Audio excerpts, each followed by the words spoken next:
So I'll welcome to everybody. We're starting a couple minutes late, but what I'll do is quickly introduce ourselves in Turkish, um, and um, and then defer to our speakers for the presentation and the subsequent Q&A session. So I'll start with that. Benim ismim Yeşim Erez, Admittance Education'ın kurucusuyum. Ekipten aslında Yasemin, Nazan Hoca, Can, Hande hepimiz buradayız. Hepimiz değil ama çoğumuz buradayız. Hoş geldiniz. Bize katıldığınız için öncelikle teşekkür ederiz. Bu arada gelenler olmaya devam edecek. Onları alacağız içeri. Çıkıp gelmezseniz çok seviniriz içeride kalırsanız. Şimdi Admittance Education Amerika bazlıdır. Biz durmadan mesela 10 tane ülke falan geziyoruz aşağı yukarı senede averaj diyeceğim size. Niçin? Çünkü bizim çocuklarımız sadece Amerika'da, sadece İngiltere'de üniversiteye gitmek istemiyorlar, değil mi? İtalya'sından, İspanya'sından, Fransa'sından tutun Hollanda'sına ve şimdi Çin, Japonya, Hong Kong gibi ülkelere kadar opsiyonlarımız mevcut. Niçin? Duke ve Temple üniversiteleri bizi kırmadılar, geldiler bu konuşmaya bugün. Sağ olsunlar. Niçin onları çağırdık? Niçin bu 2025'in Eylül'ünde bu konuyu konuşuyoruz? Bence çok önemli. Sebebi şu. Amerika hala Türk velileri, Türk öğrencileri için çok önemli bir destinasyon. Niçin? Oradaki eğitim sisteminin çok olumlu tarafları var. Sizin de bildiğiniz gibi. Fakat geçen sene farkındasınız. Trump hükümetinin polisileri nedeniyle çocuklar vizelerini almakta zorlandı. Hatta şöyle duyuyorum buradaki üniversitelerden %10'u ila 15'i buraya gelemediler vaktinde okul senesinde.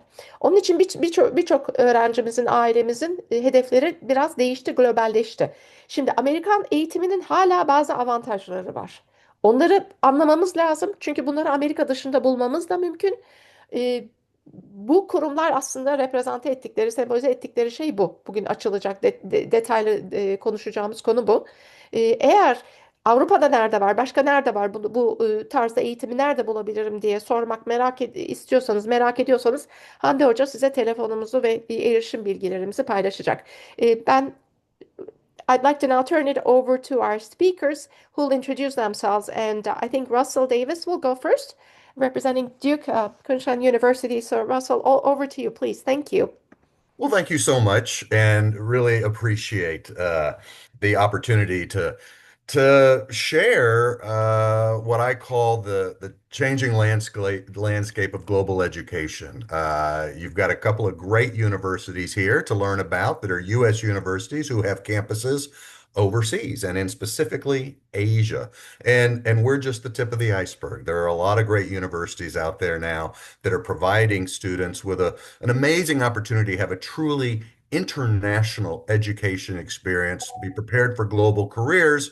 But these are universities that are founded and attached to fantastic universities in the United States. I'm going to talk specifically about a university called Duke Kunshan University. So you may recognize that name Duke right up front because Duke is an elite top 10 U.S. university who 11 years ago decided to open a campus in China. We are located outside of Shanghai. Now, why did Duke launch this campus? Because they knew that the world needed a new type of education to prepare students for the world that is rapidly changing. So specifically, Duke Kunshan is a research-oriented liberal arts and sciences university. That's just a lot of words to say. We have different majors that span natural sciences, the social sciences, the arts and humanities, and when we believe research is really important. I'm not going to cover everything on the slides. What I'm going to try to do is just really highlight the features that you're going to recognize that are typically in a U.S. university, but now are in these international universities. Now, what I will say about Duke Kunshan University is the students who are attracted to DKU, as we call ourselves, are students who are looking for a very different experience. They want to be prepared for this world that we live in today. They want a practical curriculum, an interdisciplinary curriculum, specifically at DKU. value. And ultimately, they have this passion inside them to have an impact in some way. And they are very curious about the world and their role in the world. And so when we talk about partnerships, and you're like, okay, so Duke University, now they have a campus in China. Well, what does that mean? What is the connection to Duke University? How does that work? Well, our students, they study primarily in China, but they do spend a semester at Duke University. And when they graduate, and this is really important, they earn 2 degrees. They get the same Duke degree that our Duke students earn, the exact same degree, which means we have to meet very high standards academically. But these students, again, are also looking for an international experience. So 2 degrees, they get the Duke degree and they get the Duke Kunshan degree. So 2 degrees, one program. Now, as a graduate of Duke Kunshan, they are also alumni of both Duke University and Duke Kunshan University. Another really key feature, because when you think about your return on investment for a university, it's not just graduating, it's not just about the first job, the last job, it's also about this professional and personal network that you are a member of, this community for the rest of your life. So why did all of these universities decide to launch these global universities?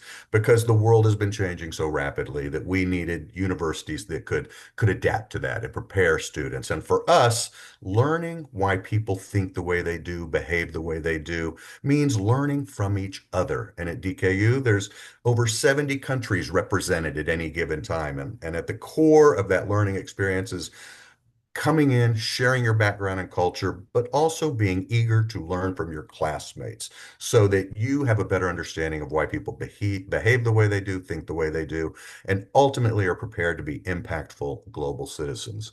So you heard me mention we are in Kunshan, which is just outside of Shanghai, about a 19-minute high-speed train ride from one of the biggest cities in the world, one of the most international, dynamic, international business, and about a 30-minute drive is Suzhou. So we're sandwiched between two of the most economically developed cities in China. So did we take Duke universities and just move it over to China? No. Duke faculty spent 3 years developing a more practical, innovative, interdisciplinary curriculum that really helps students not just understand the discipline that they're focused on, but also how disciplines are connected because we live in an interdisciplinary world. You're going to see discussion-based, no surprise, right? Learning from each other, and then experiential learning by doing. So our faculty come from all around the world. Some come from Duke, some come from other countries, many come from the US, and we take a very mentorship approach to our teaching with faculty serve as academic advisors starting at the beginning of the freshman year, the first year, and also work as mentors just as students navigate their 4 years. Now, you heard me mention experiential learning by doing. This is one of these features where our students are in class Monday through Thursday. Friday is for outside the classroom engagement. We also operate on a quarter system, which means students are only taking 2 to 3 classes at a time, which means they can really focus on that material. So, all classes taught in English. I think that's always important to say. We don't require students to know any Chinese, but they are going to take 2 years of Mandarin, and many of our students will take more because they want to reach a higher level of fluency. So, when a student graduates from one of these international universities, they have a great understanding of the international student community, but they also get a great understanding of the country in which they're studying, the culture, the language, and it really gives them an edge when they're looking for jobs or going to graduate schools. Now, just like a typical U.S. university, there's a lot of resources that support the students. So you're going to see just a few of them here. The Office of Academic Advising to ensure our students are academically successful. Career services, of course, internships, jobs. Let's make sure our students are able to find those opportunities that they're interested in pursuing, both as a student and, of course, when they graduate. We want to make sure our students are healthy and well. So we have an athletics program, a huge athletic facility. We also have counseling and psychological services.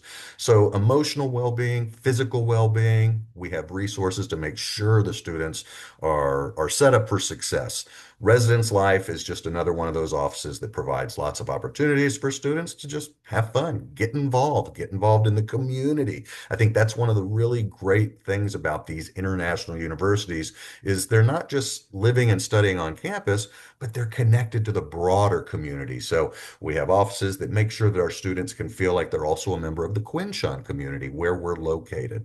And again, like a typical U.S. university, all kinds of clubs and organizations, whether it's athletics or recreational or music, affinity, academic, professional, whatever those clubs that students are interested in, they get to keep doing those things that they've been involved in and that they care about.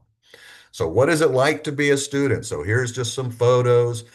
Our students live on campus all 4 years, so they don't have to find a place to live off campus in another country. And what that means is it contributes to that close-knit community, which is so important to the experience. There's a dorm room on the right, and then lots of social and living spaces that are shared for the students to engage with each other and just have fun with each other. As I mentioned, athletics is a big part of the experience. So they're not sacrificing, in the US, universities love their sports programs and competing against other universities. Well, that they don't give that up when they come to a university like DKU, where there's going to be a lot of sports playing against other universities, and the students who might not be playing are out there cheering the students on in the stands. Community center. So here's just some photos, just so you can see that this is kind of what a typical U.S. university looks like. We just happen to be located in another country. So beautiful facilities that just allow students to do the things that they really enjoy. You already heard me mention 70 plus nationalities represented, lots of different languages. And then students, of course, outcomes, success is so important. So this is just a few examples. Again, I'm not going to read, but you'll see a student, Rika from Japan, Spencer from the US, UJ from Korea, May from India. All are getting jobs, going on to elite graduate programs. We have students who have gone on to very selective fellowships and scholarship programs. You'll see Yenching Academy, Peking University, and one in particular you may not recognize, but your student will not be the first Turkish student at DKU. In our inaugural class, we had a student from Turkey who was actually a Rhodes Scholar, and he was the first Rhodes Scholar from Turkey, is my understanding. And so we are definitely excited to see more Turkish students at DKU. Now, we know scholarships and financial aid is very important, and so your student is an international student, is absolutely eligible for merit-based scholarships and need-based aid. All students are automatically considered for merit-based scholarship, and we are what's called a need-aware school. And so what that means is if you know you need financial aid, then you're going to tell us, and you're going to give us insight into what you can afford on an annual basis. So when we admit your student, we know exactly how much they need to be able to attend, and we will meet that need up to 100% of tuition. So how do you apply? You use the typical US application system called the Common App. We are, again, very similar to US institutions. We have an early decision round in November 3rd, and we have a regular decision round in January 5th. And I think that's pretty much what I have. So I was able to move through, hopefully not too fast for folks, but I certainly will look forward to hearing some of your questions. I will put my email up there, but I'll also type it into the box a little bit later there. But I'm super excited to be here and can't wait to hear about our next great university, Temple, Japan. So I'm going to stop sharing and I'll go ahead and mute myself.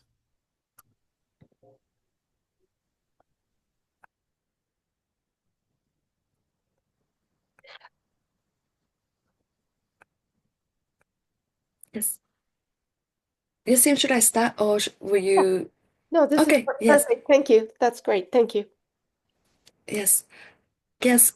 Hello, everyone. Hello from Tokyo, Japan. My name is Ha, Senior Admissions Counselor from Temple University Japan campus.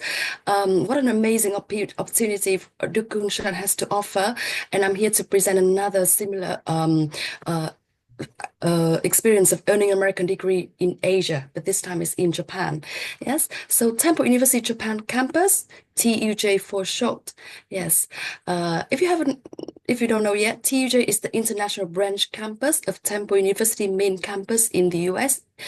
Temple University is one of the largest public research universities in the US, and it is the biggest university in Philadelphia.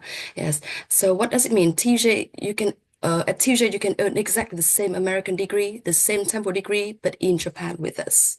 Yes. So Temple has three campuses. The main campus is in the US and two branch campuses in Rome, Italy, and Tokyo, Japan. Because we're the same university, so it's very easy for students to transfer among three campuses. Like first one, you can start at Japan campus, and you can go to Rome campus for short term, or go to US campus, or you can spend all 4 years at Temple, Japan with us. And this is the list of majors we offer at TUJ. So we offer 12 majors in liberal arts field. The most popular majors are international business studies, international affairs, communication studies, just to name a few. Yes, and we also you can also do double majors, major and minors, and also some certificate programs. The latest certificate programs we added to our curriculum is eSport. Yes, so you can esport has become very popular. So we understand the demand. So this is becoming something we want to focus on from now on. Yes, and all classes at TJ are taught in English, so no Japanese language proficiency is required. Yes. TJ is located in Tokyo. I don't know if you know, but Shibuya is like Times Square, New York, is the most popular district for young people in Tokyo, and it's the most visit spot for tourists when in Japan. Yes, so this is the picture of Shibuya crossing. I know that even if you haven't been to Japan, I'm sure you recognize it from any videos or from any newspapers. Yes, and TJ is just a 5 minute train ride away from Shibuya Station. So we're just 5 minutes train ride away from this. And so our students really love the STEM campus location because it's urban campus setting and it's so close to everywhere.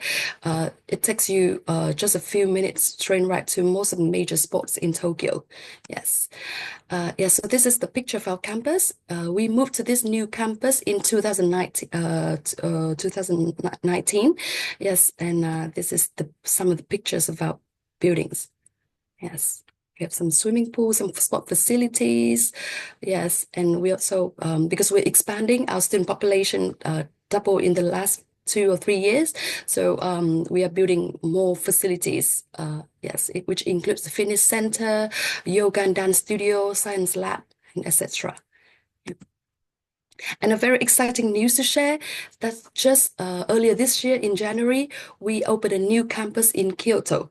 Yes, so Kyoto is the old capital of Japan. It's the cultural mecca, and it's such a lovely, beautiful town. And we just opened a new campus there, so now students can have the opportunity to start at TUJ Kyoto and then transfer back to Tokyo campus to finish the degree. At the moment, the only full degree program we offer at TJ Kyoto is International Business Studies, but because of the growing interest, we are hoping to offer more programs, more full degrees at TJ Kyoto in the near future. Yes, but yeah, so Tokyo and Kyoto are both amazing cities in Japan. So we're hoping to provide students with opportunities to study at both campuses with both locations, experience either the cultural side of Japan and the modern side of Japan as well. Yes. Yes, so some photos about TJ Kyoto campus. Yes. So next, why TJ? What TJ has to offer? So although we look at in Japan, but the degree and credits you'll be earning will be American degree and American credits, exactly the same degree that students earn in the US. And if you also do AP or IB or any A level courses, they are transferable to TUJ, to Temple. We are the only school in Japan can accept transfer grades for those courses because we are American university, so we are more flexible and we can it's the same curriculum, same American education system. Yes, so it can help students to save time, money, and efforts. They don't need to repeat some of those courses when at Temple. Yes. And our students population is about 3,000 students at the moment, and they are from all over the world. It's like Kunshan, like more than 70 countries representing student population at TUJ. So students have the chance to study in a very truly diverse and international student environment. Yes. And the same applies to our professors. The faculty members are from all over the world, having international experiences in their fields. Yes. Another great thing about TJ is the affordability. So if you look at this chart, which compares TJ's tuition with the public and private universities in the US. So if you go to the US, even if you go to our main campus in Philadelphia, as an international student, you're expected to pay at around like 35 to 40,000 US dollars. But at TJ, everyone pays the same tuition fee, which is about 12,000 US dollars per year. So it's about like 30%, 50, 60% lower than going to the US, but the degree you'll be earning will be exactly the same degree. On the degree, it won't even say Japan campus, it will just be Temple University degree. So you can pay exactly the same degree at a fraction of the cost going to the US. Yes. And we also offer merit-based scholarships, which are very easy to apply. Yes. And we recently introduced an initiative which allows students to go to study at our main campus in the US or Rome campus in Italy by paying tuition fee for up to 1 year. The Fly to Philly and Fly to Rome programs. Yes, so TUJ students can experience studying in the US or in Italy, and they can still pay about 12,000 US dollars per year, which is a really good deal for students who wants to experience different campuses. Yes. And we look at in Tokyo, and Tokyo is, one of the biggest cities in Asia, the most developed city in Japan. So when it comes to jobs, there's a lot of full-time jobs, part-time job, internship opportunities. Yes. And talking about jobs, we have the Career Development Office to help students looking for jobs in Japan, help them with preparing for the job interviews, job hunting, and everything they need to know. And internship is something that we are very proud of at TJ. For some majors like business, international affairs, psychological studies, internship is required and is credit-bearing internship. Our students have the chances intern at a lot of big organizations in Japan, as you see for Apple Japan, or you can see the list by yourself. Yes, because Tokyo has a lot of is home to a lot of companies, big organizations, NGOs like Shanghai in China, which is not far away from Duke. I'm sure that Duke DKU also offers a lot of opportunities. So I think one of the important factors when your students select the location to study is the job opportunities. Yes, so location is very important. Yes, our employment rate was 97%. Yeah, a lot of our students after graduating from TJ, they choose to stay in Japan after graduation. There's a lot of opportunities, first of all, because of a shrinking population in Japan. So companies are welcoming foreigners, are opening more towards international students. Yes, and also the policies in Japan are becoming easier towards foreigners if they wish to stay in Japan. Yeah, so a lot of our students choose to stay here after graduation. And this is some of the examples of our successful graduates. Now they're working at different companies, big companies in Japan, including the Japan Times, which is the biggest English-speaking newspaper in Japan, or Bloomberg or BCG. Yeah, so all of them will get support from TJ to look for jobs here.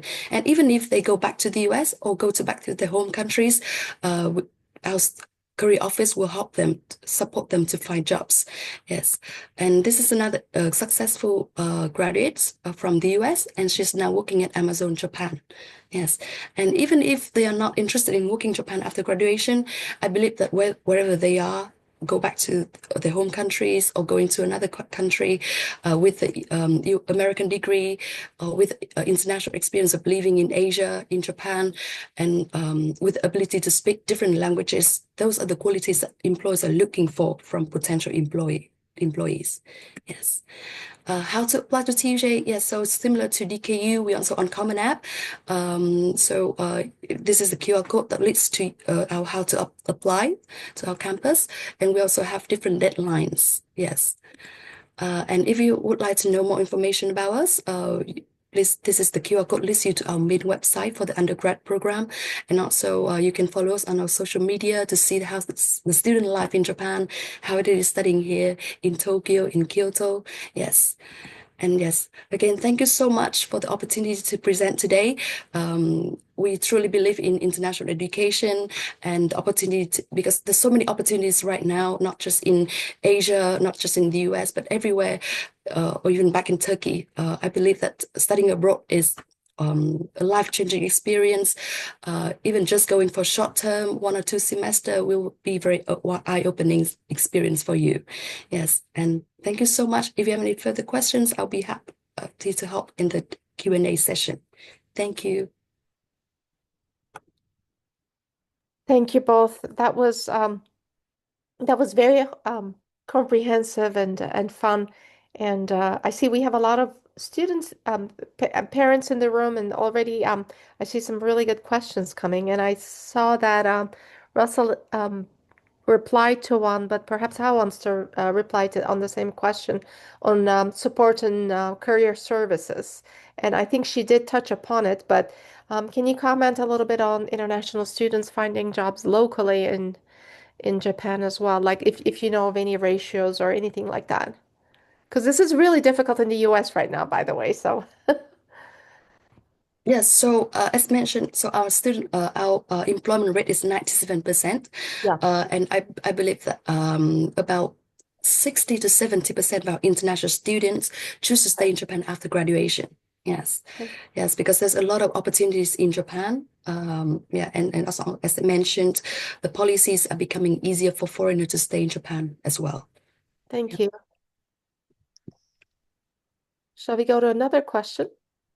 I Yes. think this was mentioned, but let's clarify for both institutions. If we could ask about the diploma you issue and whether it's from both institutions or is it unique in any way? Because that came up. Yeah, I could mention that first, and I think Ha mentioned that as well. So our students actually earn 2 degrees. So one is a Duke degree, the exact same Duke degree with the exact same US accreditation, looks the same as the students earn at Duke University. But because we're in China, we also award a Duke Kunshan University degree, which is accredited by the Chinese Ministry of Education. So they actually get 2 degrees, one with US accreditation, one with China accreditation. Thank you. And for Temple, what does that look like for Temple? Yes, so our students receive 1 degree, but it's tempo degree, exactly the same degree that students in Philadelphia earn. Yeah. Yes. So that answers that question. There's also a few questions around sports. Uh, we saw sports on your in your presentations, obviously, but then are there any scholarships for sports available for international students? Yeah, I think I responded to Oh, that. sorry. Yeah. That's okay. I'll recap it just so it's clear. While we have sports teams that compete against other universities and it's pretty high level depending on the sports, we don't award scholarships specifically for athletics or sports, but we absolutely take that into consideration when we're making merit scholarship awards. Gotcha. Thank you. Someone asked whether transfer happens between, and this was specifically, this came for Duke, but perhaps you could both answer it. If I started in China or Japan, do people transfer at all to one of the other locations where a So 4 year degree is offered, obviously? Yeah. So we have had students transfer to Duke, but it's not built in, and those students aren't actually given an advantage Mm-hmm. when transferring to Duke. Yeah. So Mhm. yeah, when somebody comes to Duke Kunshan University, they wanted to come to do Kunshan University. But, I think when students come to any university, sometimes you have students who decide maybe that's not the right fit for them, or maybe they decide that, they've discovered something else. So our retention is very high. The vast majority of our students who start at DKU end at DKU. But it is not like students get an advantage to transfer to Duke because they're at DKU. Okay. I'm going to ask a question and I'll ask it in Turkish because I want the parents to understand this because both of you offer an American style education and that's different. So it's really important for this group to understand the difference. Amerikan stili bir eğitim nasıl farkı var? Diğer mesela Avrupa'daki, Asya'daki veya İngiltere'deki diğer eğitim tarzlarından onu soracağım şimdi. Your presentations actually touched upon this, but maybe we can isolate that and have you both respond. And can you compare and contrast studying multiple subjects in what other ways you differ from other local institutions, perhaps, or European institutions even? Is that possible? So, I don't know if you want to go first. I don't want to have to keep going first. Forgive me. Yeah.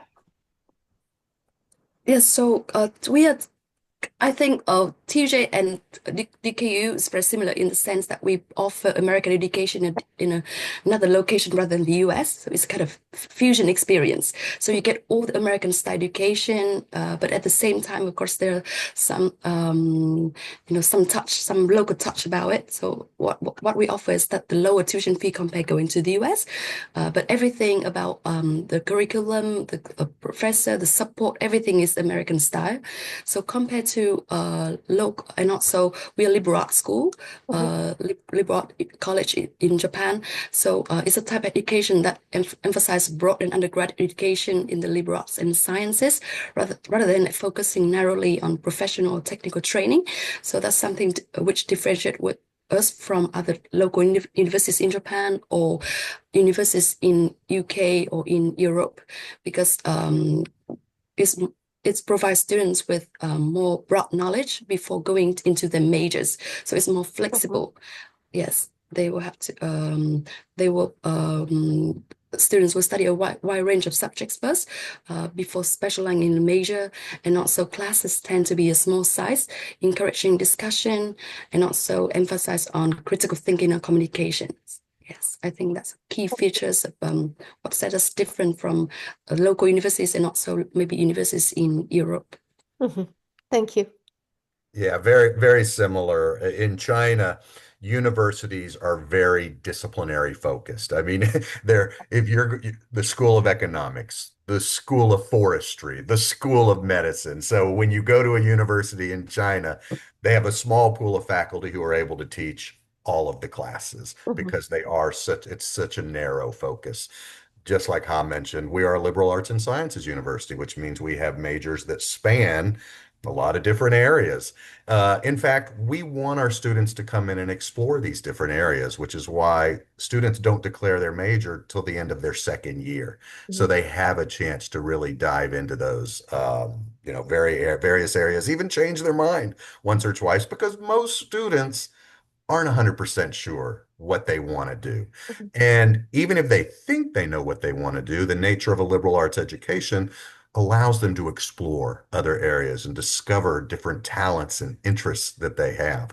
And then, as I mentioned, interdisciplinary curriculum layered on top with a multicultural environment.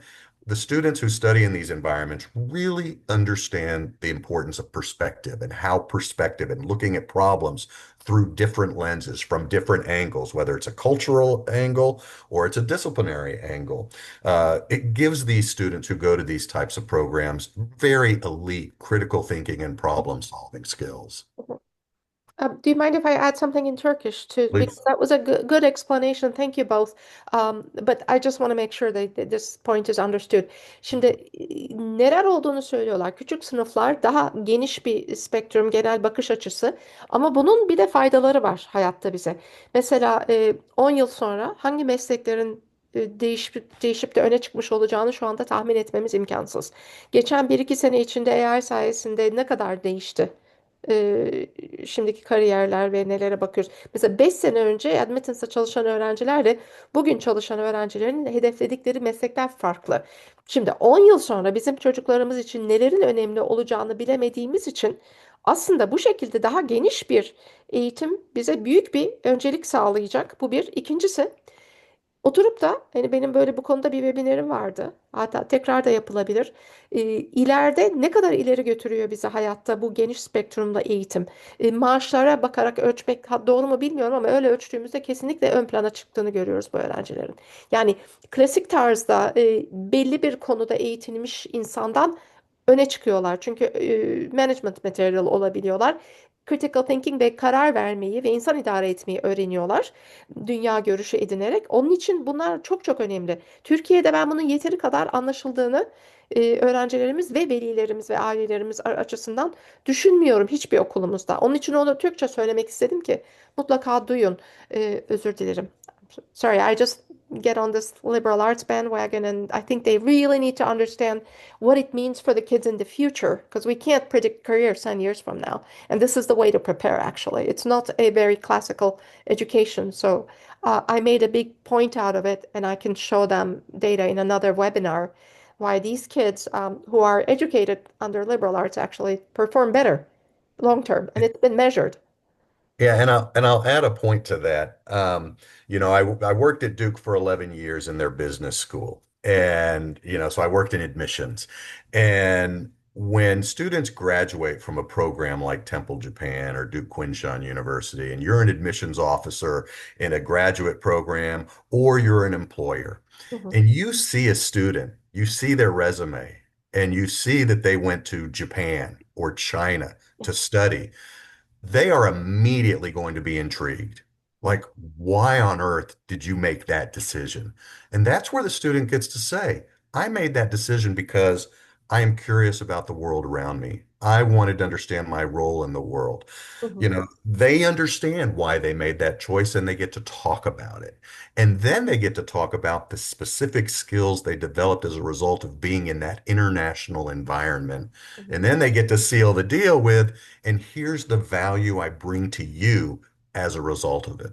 And it's why our students have been doing so incredibly well, whether it's going into industry or going into graduate programs, because they are unique. When a student makes a decision to come to one of our universities, they are changing the trajectory of their life. yeah, Now, they also have uncertainty. They don't, it's an adventure. Maybe they don't know exactly where they're going to be, but it's that appetite, it's that adventurous attitude that is really one of those predictors of success. And it's why the students who self-select into such an environment, they do so well. mhm. Um, Well, perhaps this is a good question. I see Yasemin was helping parents articulate, but they're curious about both schools and how Turkish students would be not. We know they're on the Common App, but what are you looking for? And just bear in mind when you answer the question, a lot of the kids in Turkey will be the Turkish national curriculum, or there's often APs or sometimes the IB offered. Those are the most common curriculums we see in Turkey. So what is ideal? Like what are you looking for? So for us, yes, I'll go first. So for students from Turkey, of course, we're looking for some. Are we talking about the admissions requirements here? Yes. Yes. Yes. So of course, like because if English is not their first language, we require an English test score like TOEFL, IELTS, Duolingo. But if they have been studying in English for at least 3 years at the time of application, the English test score can be waived. In terms of academic performance, the average GPA was set to students about 3.3 to 3.4 on a 4-per-row scale. I don't know how it is translated into the Turkish merit. But that's kind of like the emissions requirements from TUJ, from Temple, Japan. Mhm. Thank you. Yeah, I mean, as I think I mentioned, we award a Duke degree, which is a top 10 US degree. So our students do meet very high academic standards. If you're looking for data points, we don't have minimums, but our students do perform well. Typically, the GPA, again, converted to a 4.0 scale, the middle 50% runs around a 3.6 to 3.9. Mhm. 4.0 scale. Of course, we like to see that students have challenged themselves. We want to see students who have seized the opportunity. So if their school offers APs or maybe IB, that they've taken some of those. We like to see that. Now, we are test optional, so we don't require an SAT or an ACT, but certainly students are taking those because they want to create lots of options for themselves. So our middle 50% range for SAT has been pretty consistent when we were test required and test optional. So our middle 50% range for SAT runs about 1440 to 1550. So again, students are doing very well academically. But that said, that's middle 50% range. What we really put a lot of energy into is understanding a student's fit and appetite for this international experience because so much of the success of the student community, of the individual students, depends on the students' engagement. And it doesn't mean they're all a bunch of extroverts. It just means that the students get involved in the things that they care about. And by getting involved inside and outside the classroom, they grow to their full potential while bringing value to their classmates' experience as well. It's such an important part of the experience. Now, we don't require an ESL test, but it doesn't mean an English as a second language, TOEFL and IELTS. Mhm. But that doesn't mean English isn't important because we don't have a foundation year. Students hit the ground running. You have to have really good English skills. But we interview. And so if we want to get a sense of a student's language because we have concerns, we'll interview certainly. We also give students as part of the application a chance to submit an optional video for free through our system, which I strongly encourage students to do because the videos are designed to let them demonstrate their fit for this type of an international experience. Thank you. That's great. Yeah, Simon, you were on top of this other questions you see, or Yeah, there's another question. Can you give estimation for living expenses for students for both institutions they're asking? thank you. Yeah, I can speak quickly. Living in China is much cheaper than living in the US. It's about half the cost of living in the US. Mm. So our living expenses run about 8 to 10,000 US dollars a year. I've got two girls in college, my two daughters in college right now in the United States. For their housing, for example, I pay about 9 to 12,000 dollars a year. Our housing is about $2,500 a year. So quite a bit cheaper in Japan, or pardon me, in China. And what about in Yeah. Japan?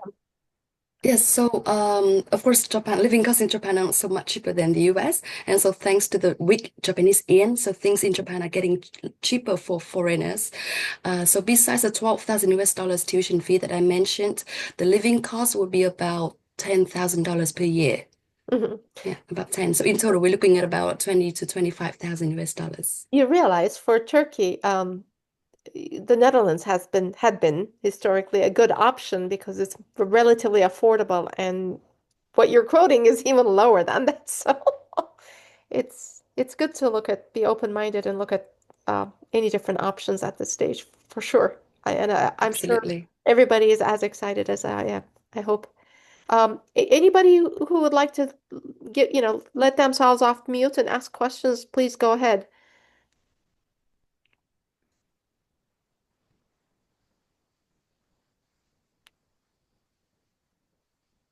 There's one admissions managed centrally within the US or locally? How does it work? What's the process? So for TUJ, our admissions, we have separate admissions application requirements from our main campus in the US. So we have separate offices.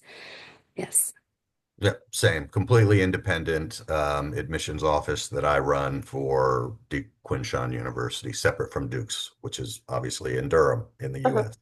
How do you You assess the globe, how global a student is in assessing the fit? Because you're both very global institutions.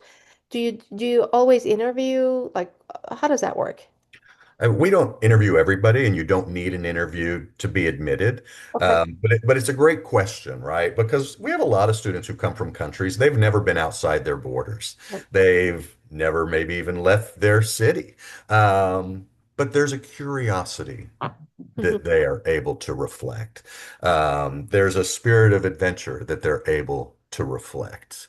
The common application, it's a good application because it gives students the opportunity to tell their story, to not just demonstrate that they're a good student, but also give insight into what they care about, and even more so, and why they care about it. What are their interests? And so being very strategic about, how do they tell their story? You guys know all this. I know I'm preaching to the choir to admittance education, but how do they weave those key themes that they want the admissions committee, the application reader to know about them throughout the qualitative components of the application? Curious, adventurous, and comfort with uncertainty, right? Not knowing exactly, what's around the corner. These are things, and just a fascination with other cultures. And it can be demonstrated in many ways that doesn't necessarily involve actually having travel experience somewhere. It's very helpful. Anything to add to that from Temple No, I standpoint? think Russell said it all. Yeah. Um, okay, no, that was really helpful. I see a new question came in, and I've got one in asked privately. Oh, they asked about scholarships, financial aid for international. I think it was discussed, but let's tease that out a little bit more if you don't mind, because that's going to come up. Obviously, it's a good question. Yeah, I mean, our universities, we attract students from all around the world, Yeah. and they come from many different stages of development economically. We are committed to removing the financial barriers of students that we think are going to be great fits at DKU. So merit-based, I think, works pretty much the same for most universities. A student is outstanding. We know they're going to be outstanding at DKU. We also know that they're going to be outstanding at other universities. So you award merit-based to try to incentivize the student to come. Yeah. But in that spirit of trying to remove those financial barriers for students who come from families, who come from countries where the amount of money they have to put towards their college can be very small. We also, not everybody is like in the US, not that everybody does this in the US, but there's a lot of families and students who are coming from countries where they're not envisioning their student going abroad. So they haven't really planned and saved and done college funds and things like that. And so that's why we also have need-based aid, which means if a student knows and a family knows they need financial aid, they're going to apply for it. And I strongly encourage families and students that if you know you need financial aid, make sure you apply for it. What you don't want to do is need financial aid and not apply for it, and then you get admitted to the university without the aid. You can't come back later and say, oh, by the way, I need financial aid. So have honest conversations, recognize what your abilities are to fund the education, and then take the appropriate course of action when it comes to actually applying to the university and applying for financial aid. Fair enough. Yes. For us, TJ awards merit scholarship to incoming degree-seeking students with demonstrated academic excellence and other exceptional qualifications. Unfortunately, we don't offer need-based scholarships or any financial aid, but we hope that our affordable tuition fee is not a barrier for students who Yeah. wish to go abroad and experience American education. Yes. Thank you. Thank you. For Russell, do you use the CSS or We use the CSS profile. Yes. Okay, okay. And for those of you working with admittance education, we do have a parents meeting for students graduating this year in September, so you can be ready because that opens up in October usually. That's the aid process. So we do a separate meeting about that for 12th graders for our students only. Um, so how many years? This is an excellent question. So in the United States, you have the ability well, I don't know what's going to happen to this ability, but to stay and work for 1 to 3 years based on your degree after graduation. What does that look like in China and Japan? For us in Japan, as long as you keep working for that company sponsors your visa, you're welcome to stay as long as you wish. So let's say There's no you, limit. yeah, so but no, that's excellent what you just said. But just between the two. So let's say I just graduated, I don't have a job yet. Do I get to look for one on a special visa for what? So how does that work? Yes, there's a job hunting visa which allows Okay. students to stay in Japan, and it's given every I think the period is about 6 months to 1 year, and they're renewable as long as they can prove to the Immigration Bureau that they're actively looking for jobs. So we have students extend that visa multiple times until they find a job. Okay. Yeah. We recently met with Enterprise Ireland, and they too have a need for employees, and Japan sounds very much like that from everything you've said. And maybe also ask what this is like for China for Yeah, Duke. a little different in China. Typically, if you're going to be employed in China and get a work permit in China, you should have 2 years of work experience already. So obviously, fresh grads don't have that experience. Now, there are exceptions to that, depending on entrepreneurial efforts, and there are cases where there can be exceptions made by the specific province. Exit and Entry Bureau is what they call that. Now, I know we're getting into Chinese policies and regulations. And now, if you're a graduate, if you graduate from a graduate program, whether it's at DKU or you go to one of the great graduate programs in China, which many of our students do, they can go straight into jobs and in industry. But there isn't like a grace period where you have time to go look for a job. So we don't have that as an option. Now, the reality is we're going to see more students go to places like Hong Kong, where they can go straight into industry. So Hong Kong, Singapore, some of those very big international,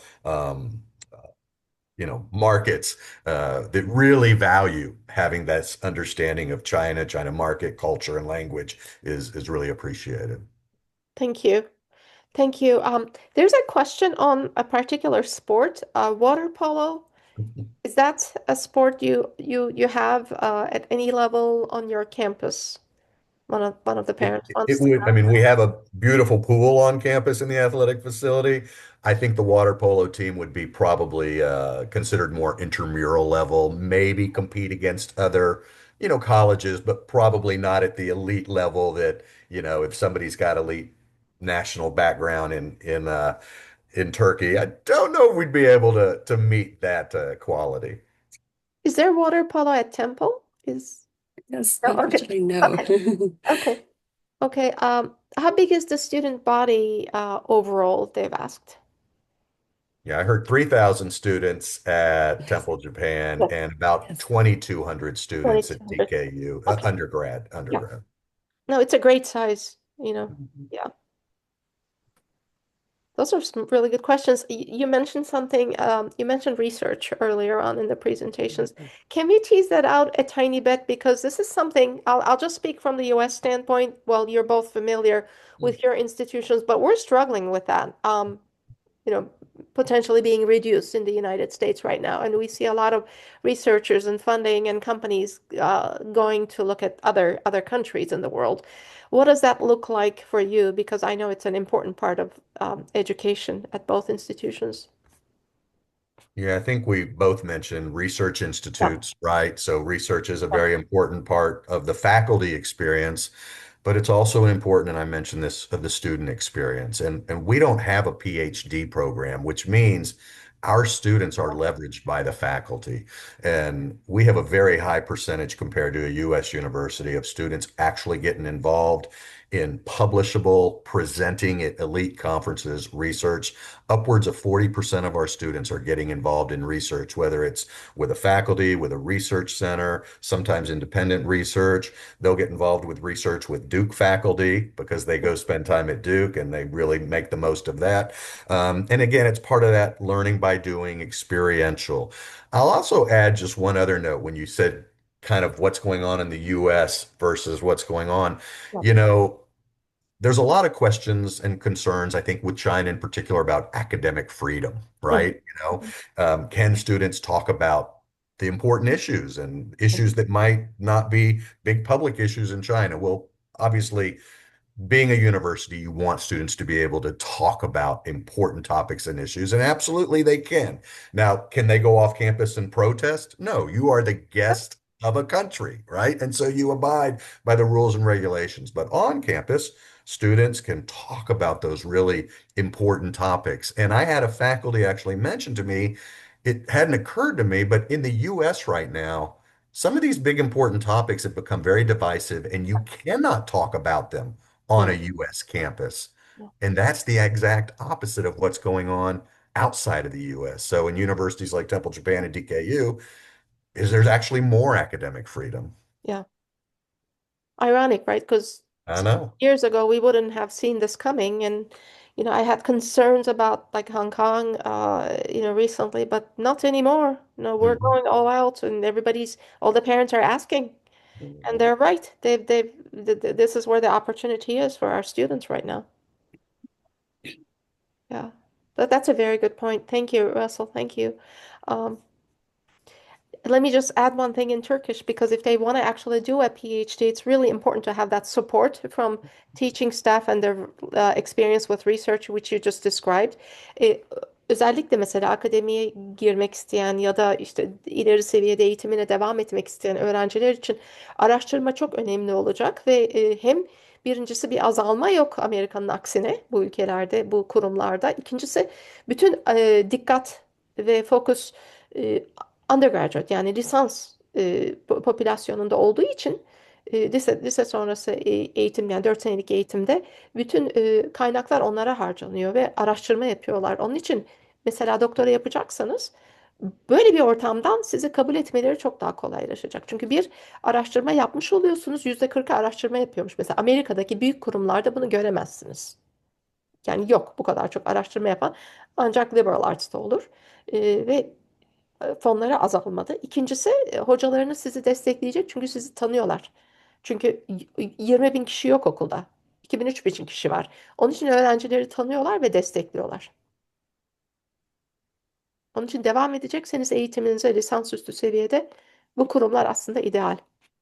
Sorry to say that in Turkish, but I think it's got a nuance. I just want to make sure they were heard. Any other questions? This has been really great, but a lot of questions have come in, so thank you for all the interest. Certainly.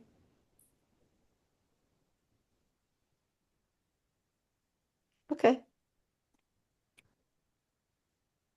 Well, if there's no other questions, then we're right on the hour and we can conclude and thank our speakers once again. And Russell, thank you. This has been extremely informative and certainly opened up our group's eyes to opportunities outside of just the United States for Turkish students. Thank you for that. Yeah, I think, well, thank you, obviously, for this opportunity. But I think the other thing that I'd want to share, and I'm pretty sure it's on behalf of both of our universities, because it's also just, I think, international universities in general outside of the US, we take a very personal approach to the admissions process.